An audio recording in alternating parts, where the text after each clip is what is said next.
Hi friends, welcome to Shivasara current event. So ಇವತ್ತು ಯಾವ topic ಬಗ್ಗೆ ಮಾತಾಡ್ತೀನಿ ಗೊತ್ತಾ ಫ್ರೆಂಡ್ ನಿಮಗೆ? ಆಬ್ವಿಯಸ್ಲಿ ನಮ್ಮ ಇಂಡಿಯಾ ಅಂದ್ರೆ ಹೆಮ್ಮೆ ಅಲ್ವಾ? ಓಕೆ. ಅಮೇರಿಕಾ ಅಂದ್ರೆ ಪ್ರಪಂಚದ ಅತಿ ದೊಡ್ಡಣ್ಣ. ದೊಡ್ಡಣ್ಣ ಅನ್ಬಾರ್ದು ಆಕ್ಚುಲಿಗೆ. ಅದು ಟ್ರಂಪ್ ಅಂದಾಗಿಂದ ಏನಾಗ್ಬಿಟ್ಟಿದೆ ಗೊತ್ತಾ, ದಡ್ಡಣ್ಣ ಆಗಿ ಪರಿವರ್ತನೆ ಆಗ್ಬಿಟ್ಟಿದೆ. ಆ ಅಮೇರಿಕಾ ಭಾರತದ ಮೇಲೆ ಏನೋ ಒಂದು ಒಂದು ಕುಂಠಿತ ನೆಪ ಕೊಟ್ಬಿಟ್ಟು 50% ಟಾರಿಫ್ ಹಾಕೋದ್ರ ಮೂಲಕ ಭಾರತದ ಬೆಳವಣಿಗೆಗೆ ಸ್ವಲ್ಪ ಇಲ್ಲೋ ಕುಂಠಿತವಾಗಿ ಕಾರಣವಾಗ್ತಾ ಇದೆ ಅಲ್ವಾ? ಯಾಕೆಂದ್ರೆ ನಾವು ಜಾಸ್ತಿ ಹೆಚ್ಚು ಎಕ್ಸ್ಪೋರ್ಟ್ ಮಾಡ್ತಾ ಇರೋಂತಹ ಒಂದು ಕಂಟ್ರಿ ಅಮೆರಿಕಕ್ಕೆ. ಅದೇ ಒಂದು ಅದೇನು ದುರುಪಯೋಗ ಪಡಿಸ್ಕೊಂಡ್ರೆ ಅಷ್ಟೇ, ನೋಡ್ಬೇಕು ಇನ್ನು ಏನೇ ಮಾಡ್ತಾರೆ ಅಂತ. ಸೊ ಇದರ ಮಧ್ಯದಲ್ಲೇನೆ ಇಂಗ್ಲೆಂಡ್ ಮೂಲದ ಜಾಗತಿಕ ವೃತ್ತಿ ಸೇವಾ ಸಂಸ್ಥೆ ಆದಂತಹ ಅರ್ನಾಲ್ಡ್ ಆನ್ ಯಂಗ್ ಅಂತ, ಇದು ಅರ್ನಾಲ್ಡ್ ಆನ್ ಯಂಗ್ ಅನ್ನೋ ಒಂದು ಸೇವಾ ಸಂಸ್ಥೆ. ಇದು ಒಂದು IMF ವರದಿ ಆಧಾರದ ಮೇಲೆ ಒಂದು ವರದಿಯನ್ನ ನೀಡಿದೆ. ಅದರ ಅಂಕಿಅಂಶದ ಆಧಾರದ ಮೇಲೆ ಒಂದು ವರದಿಯನ್ನ ನೀಡಿದೆ. ಅದೇನಪ್ಪಾ ಅಂತಂದ್ರೆ ಖುಷಿಯ ವಿಚಾರ ನಮ್ಮ ಇಂಡಿಯಾಗೆ. ಅಂದ್ರೆ ಭಾರತವು 2030ಕ್ಕೆ 24 ಲಕ್ಷ ಕೋಟಿ ಡಾಲರ್ ಆದಾಯ ತಲುಪಲಿದೆ.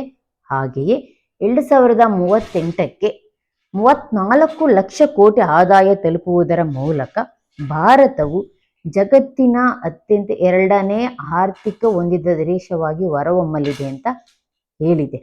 ಸೊ ಈ ವರದಿ ನೋಡ್ರಿ ಅಮೆರಿಕ ಇನ್ನ ಏನ್ ಮಾಡುತ್ತೋ ಗೊತ್ತಿಲ್ಲ. ಇನ್ನ ಬೇಕಾದ್ರೆ ಇನ್ನ ಹೆಚ್ಚಿಗೂ ಸಹ ಮಾಡಬಹುದು, ಟಾರಿಫ್ನ ಹೇಳಕ್ಕಾಗಲ್ಲ. ಯಾಕೆಂದ್ರೆ ಅದಕ್ಕೆ ಸಹಿಸಲ್ಲ. ಬೇರೆ ದೇಶ ಬೆಳೀತದೆ ಅಂದ್ರೆ ಅದಕ್ಕೆ ಖಂಡಿತ ಸಹಿಸಲ್ಲ ಫ್ರೆಂಡ್ಸ್ ಅಲ್ವಾ?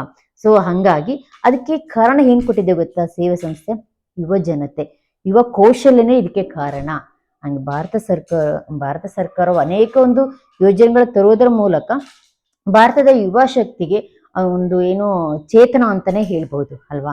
ಸೊ ಹಾಗಾಗಿ ಇದು ಯೋಜನೆ ಅಂತ ಯುವ ಜನತೆ ಅಂತ ಅಂದ್ರೆ ಇಂಡಿಯನ್ ಯೂತ್ ಪಾಲಿಸಿ ಪ್ರಕಾರ ಯಾರು 15ರಿಂದ 29 ಅಂದ್ರೆ 28.8 ಇದೆ. ನಾವು ರೌಂಡ್ ಫಿಗರ್ ಮಾಡ್ಕೊಂಡ್ಬಿಡೋಣ. 29 ವರ್ಷದೊಳಗೆ ಯಾರು ಇರ್ತಾರ ಅವ್ರನ್ನ ಯುವ ಜನತೆ ಅಂತ ಕರೀತಾರೆ. ಅಪ್ರಾಕ್ಸಿಮೇಟ್ 55% ಎಬೋ ಇದೆ ನಮ್ಮ ಭಾರತದಲ್ಲಿ. ಓಕೆ, ಯುವ ಜನತೆ. ಸೊ ಹಂಗಾಗಿ ಯುವ ಜನತೆ ಅಂದ್ರೆ ಅವರಿಗೆ ನಿಮ್ಗೆ ಆಕ್ಚುಲಿ ಕೆಲಸ ಮಾಡಕ್ಕೆ ಒಂದು ಶಕ್ತಿ ಇರುತ್ತೆ, ಹುಮ್ಮಸ್ ಇರುತ್ತೆ, ಅಭ್ಯಸ್ತಿ ಅಲ್ವಾ? ಸೊ ಹಾಗೇನೆ ಅದರ ಒಂದು ರಿಸಲ್ಟ್ ಸಹ ಚೆನ್ನಾಗಿ ಬರುತ್ತೆ.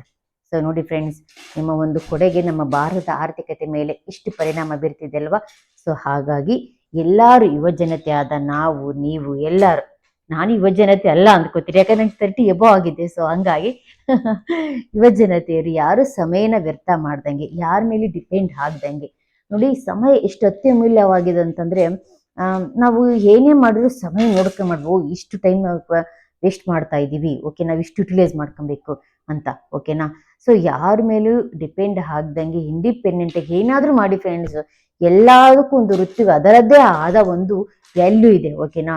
ಒಂದು ಕಸ ಗುಡ್ಸೋದಿಂದ ಹಿಡ್ಕೊಂಡು ಮೇಲೆ DC ವರ್ಗನ ಆಗ್ಲಿ ಅದರದ್ದೇ ಅದೊಂದು ವ್ಯಾಲ್ಯೂ ಇದೆ. ಇಲ್ಲಿ ಯಾರು ಕೀಳಲ್ಲ, ಯಾರು ಮೇಲಿಲ್ಲ.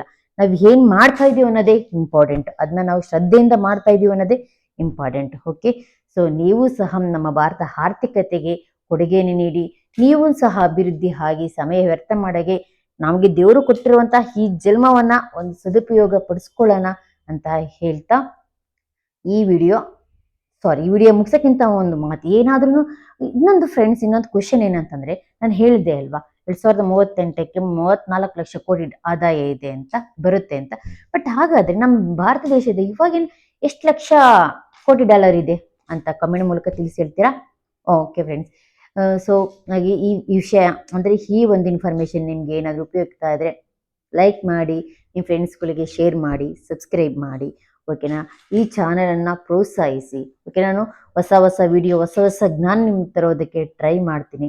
ಏನಾದರೂ ತಪ್ಪು ಇತ್ತು ಅಂತಂದ್ರೆ ಅದನ್ನ ತಿದ್ದಂತ ಹೇಳ್ತಾ ಈ ವಿಡಿಯೋನ ಹೆಣ್ಣು ಮಾಡ್ತಾ ಇದ್ದೀನಿ. Thank you friends, bye.